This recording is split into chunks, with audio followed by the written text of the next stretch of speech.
3,500. And I know a couple of them.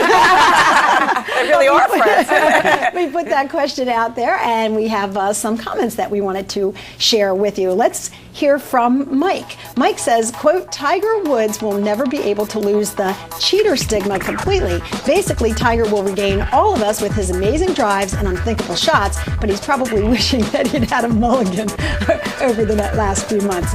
William says, I think it's just a game and he should just play. He should live his married life, though, better than he plays the game of golf. And Allison writes, I can't wait to see him. Tiger didn't cheat the game of golf. What he did in his personal life is on him. I hope he wins the Masters. So there you have a couple of comments from our Facebook friends. If you want to tell us what you think, find me on Facebook and send your thoughts. You know, people are not having a tough time, Dan, differentiating between what he does behind closed doors and what he does out there on the greens. They just want to see him return to the game. Well, I think everybody wants to see him return to the game. He is the greatest of all time. You know, I don't think there's an argument. He could walk away from the game and never come back tomorrow. And just because he doesn't have the record for the most majors doesn't mean he's not the greatest. The guy is as dominant as we've ever seen in any sport. He's the Wayne Gretzky of golf. And the reality is, somebody like myself, I don't really like golf.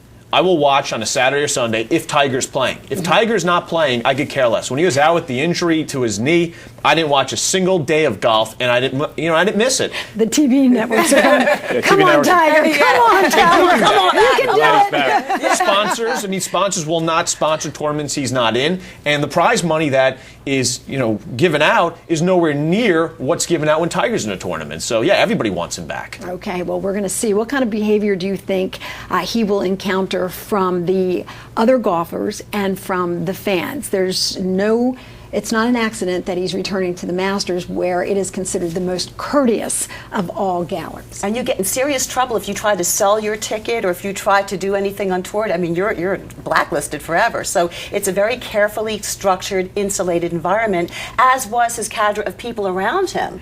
I mean, in order for him to get to the women that he did, someone had to look the other way and make it happen. Yeah. So I would think these people will also be there to protect and insulate him. Well, that goes back to Kendra's point, and I was thinking of it when she was making it, that I was slightly disagreeing that these women were throwing themselves at him all the time and that he had that opportunity. But if he had really insulated himself with people that protected him, they could have kept those women away. He had to want those women It's overbearing. I'm with Kendra on this because I have Division I athletes who I work with who are being recruited by Division I schools. They're seniors in high school. They go up for their official college visits, and they come back and say, well, how'd it go? How was your visit? And they tell me stuff that I can't repeat on the air. And these are recruits for Division I school, who might be more than scholarship, who takes them out, where they go, who they're with. Wow. And these are for big time schools, mid-level Division I schools. So you have someone at Tiger status, you got the best security. People are going to get through. They're going to wind up around him. Right. Maybe accidentally, but you don't go to Australia when he's playing the Master or the tournament over there without somebody making those arrangements. Well, first of all, he is a billionaire, and everybody around Tiger Woods that is working for him, they're working for him. They want to keep their jobs. They want to stay silent. Now, a women's code, we would probably say something like, Lynn, now, don't do nothing. You got a husband. Don't do anything. But men, they're not like women. They won't say it. It's just a truth. They have a past. They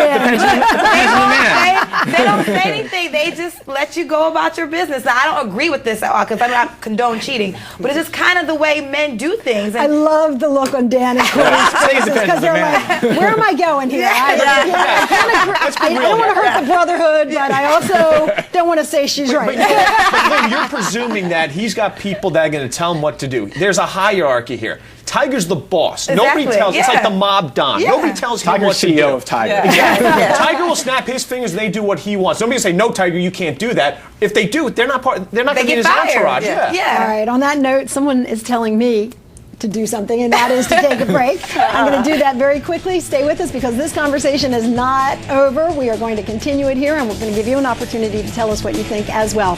Can Tiger master the game once again? It's your call.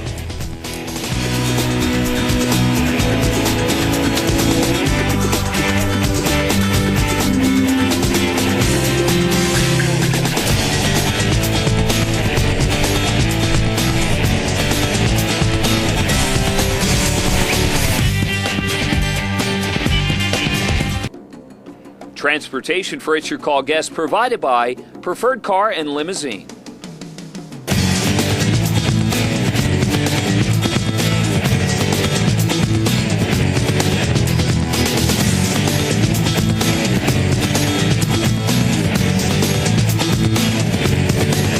You're looking at a statement there from Jack Nicklaus, who says that Tiger's return to the game is good for the game of golf. We're giving you the opportunity to tell us whether or not you agree with that. As you know, he has said that he will be back in time for the Masters. Golf fans everywhere are saying, hey, it's great for the game, but a lot of people are concerned about whether or not he will be a distraction to the other golfers and whether he is a bad role model for our young people today. If you want to tell us what you think, you can go ahead and email me. We're going to continue our conversation here. Right before the break, Kendra G stirred it up, as she usually does. Yes, I'm shocked because she made the statement that none of us have ever heard before, that men look at things differently than women. They do, particularly when it comes to sex. They really do. And I don't agree with that. I want to make sure you know that. I don't believe in cheating. I'm all about being faithful when you're in a relationship. But the reality of the situation is, women, we look at it differently. With men, because sex is physical, it's not emotional. And they're like, you know what? I'm not going to say anything. They don't want to, like, you know, women, we gossip. Men don't. Well, some men do gossip, but they like to get other people's business. And that's why the situation with Tiger Woods and the guys not saying anything makes total sense to me. So you talk about Elin and whether or not she will stick by him. I would think the first thing she would have to do, Ruthie, is get rid of those people around him, that circle of people that facilitated it. Exactly. And you know what? We don't really know what goes on in a marriage or a household. Let's face it. He has, what, a 2-year-old and a year-old, and got 2 young children. It's a very busy household. Maybe he just needed to step in cat out. Busy, they got nannies. It's not the average household with 2 kids. They have nannies probably every hour.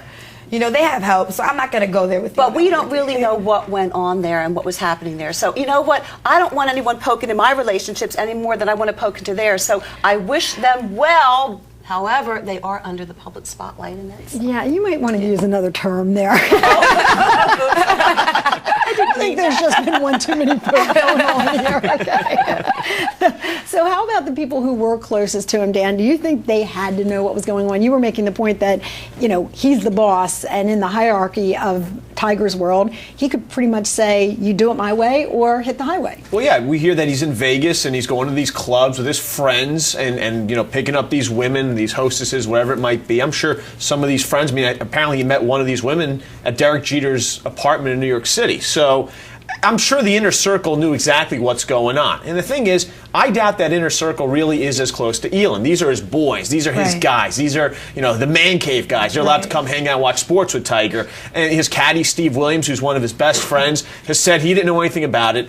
I don't buy that. You know, guys know what's going on with their friends. And they're not, as Kendra said, they're not as much about gossiping about it. Look, it got to the point where there were so many women, he couldn't keep this in the closet any longer. And the reality is, though, I think his friends probably facilitated how long this stayed in, because this has been going on for years, and yet it never came out. And I think all his buddies knew about that, just didn't say anything. I have to think at some level, maybe he feels relieved, like of the burden of the secrecy, of the stepping and catting around. Maybe at some level he's like, good, now I can just get on with it and be honest and just face this. Well, there's like 15 women, now it's down to 0. It's like he's this slate. You know? I think also being an individual athlete, as opposed to being on a team sport, is that he can design who he wants around him a lot easier. There aren't the team mandatory meals. There aren't the flight schedules that you have. So he really can arrange who's going to be around him, where he wants to go, how he scripts it. Now, Ruth said before, what's interesting is, you know, will his wife take a more proactive role in his golf life, you know, or when he's, you know, has free time?